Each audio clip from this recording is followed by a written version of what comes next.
Hello guys, मैं आपकी दोस्त हूँ सुप्रिया और मेरा चैनल जरूर सब्सक्राइब करिएगा बिकॉज इसमें सिर्फ इंफॉर्मेटिव वीडियोस रहेंगे जिसमें कि आपको लीगल इन्फॉर्मेशन भी मिलेगा और बाकी जनरल इन्फॉर्मेशन भी मिलेगा जो आपकी लाइफ में आपको बहुत यूज होगा। So definitely subscribe me and like me. दोस्तों, आज मैं आपको बहुत ही इम्पोर्टेंट इन्फॉर्मेशन देना चाहती हूँ कि जो लॉ से रिलेटेड है। आप लोग सभी लोग पैसों का लेन देन करते होंगे, आप लोग किसी से चेक लेते होंगे या किसी को चेक देते होंगे। तो आपको मैं एक बहुत ही अहम जानकारी देना चाहती हूँ कि अगर आप किसी को पैसे देना चाहते हो या फिर किसी से पैसे भी लेना चाहते हो, पहले तो मैं ये सर्कमस्टांसेस पे गौर करूंगी कि आप किसी को पैसे दे रहे हो।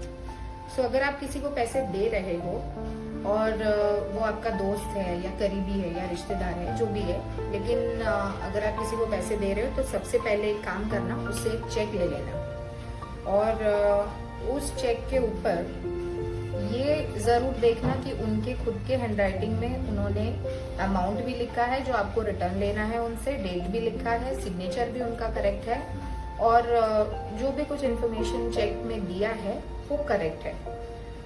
ऐसा चेक लेके बाद में अगर वो इंसान उस टाइम पे आपको पैसा देने से इनकार कर देता है या फिर किसी रीजन से आपको पैसे नहीं दे रहा है या नहीं दे पा रहा है या फिर जानबूझ के आपके पैसे डुबाना चाहता है, तो जस्ट एक काम करना, आप उसको इन्फॉर्म कर देना कि मैं आपका चेक डाल रहा हूँ क्योंकि आप मेरे मुझे रिस्पॉन्स नहीं दे रहे हो। सो मेरे पास ये एक ही पर्याय है और आप चेक डाल देना बैंक में, जो भी आपका करीबी ब्रांच है उस बैंक में ही डालना है। और अगर आप रहते हो मुंबई में और अगर आप वो चेक डालते हो नासिक में, इन एनी केस अगर आप वहाँ पे जाते हो और अगर आप वहाँ पे चेक डालते हो तो आपको ये प्रॉब्लम हो सकती है कि आपको नासिक से केस डालना पड़ सकता है। सो इट्स बेटर कि आप जहाँ पे रह रहे हो उसके करीबी ब्रांच में अपना चेक डाल देना।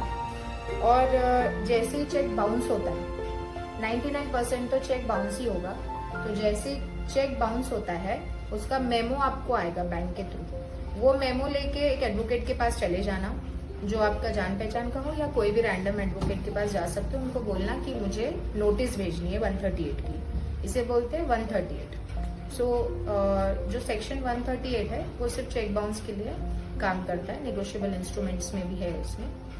और जैसे आप एडवोकेट को बताते हैं, 1-2 दिन के अंदर ही जाना, जैसे आपको मेमो आता है उसके 1-2 दिन के अंदर ही एडवोकेट के पास आप विजिट करके आप नोटिस भेज देना 138 का डिमांड नोटिस, और उस बंदे को वो नोटिस मिल जाता है।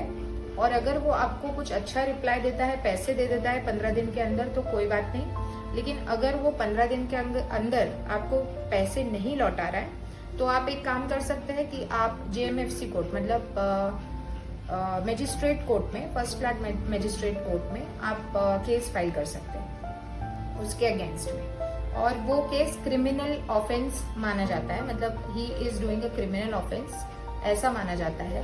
तो इसीलिए जो वारंट होता है, मतलब जो समन्स कोर्ट के थ्रू जाता है उनको, वो पुलिस के थ्रू जाता है, जो उनके नजदीक के पुलिस स्टेशन रहता है उसके थ्रू वो नोटिस उनको जाता है या वारंट बोल सकते हैं। तो उसके अगेंस्ट में उनको बेल लेना पड़ता है। So it is very tough for him. और जैसे अगर आप किसी से पैसे ले रहे हो तो ये जरूर आप ध्यान रखिएगा कि अगर ऐसा 138 केस आपके अगेंस्ट में हो तो वो एक क्रिमिनल केस है और that will cause you lot of problems in your life. कम से कम आपको 30 से 40 हजार का तो खर्चा सिर्फ बेल में आ जाएगा, बेल लेने के लिए, और बाकी सब खर्चे तो अलग ही है। सो इसीलिए और एक चीज मैं आपको बहुत बड़ा इन्फॉर्मेशन देना चाहती हूँ कि अगर आपका चेक 2 लाख का है तो आपको ऑर्डर मिलता है 4 लाख का रिकवरी का। सो कभी भी आपका कोई भी चेक हो, 10 लाख का हो, आपको 20 लाख का अमाउंट मिलेगा। अगर 10 लाख का अमाउंट लिखा है आपको 20 लाख रिकवरी मिलेगा। So you can do it any time you want. और जो 45 डेज का टाइम पीरियड होता है वो बहुत इंपॉर्टेंट है, लिमिटेशन है दोस्तों। सो ये याद रखना, जब भी आपको मेमो आता है आप जल्दी से जल्दी नोटिस भेज देना। 15 डेज के अंदर उनको पहुंचना चाहिए वो नोटिस, जो सामने वाले हैं जिनकी वजह से आपका चेक बाउंस हुआ है उनको पहुंचना चाहिए, जिनको आपने पैसे दिए हुए हैं। जो आपके पैसे नहीं लौटा रहे हैं उनको 15 दिन के अंदर नोटिस पहुंचना चाहिए चेक बाउंस होने के डेट के बाद। और आपने जो कंप्लेंट है वो 15 डेज के बाद और 30 डेज आपको मिलते हैं कंप्लेंट फाइल करने के लिए। तो वो 30 डेज के अंदर आपने केस फाइल कर देना चाहिए कोर्ट में, ठीक है। तो थैंक यू सो मच दोस्तों, और भी ऐसे इन्फॉर्मेटिव वीडियोस लेके हम आएंगे। So follow and subscribe us. Thank you so much.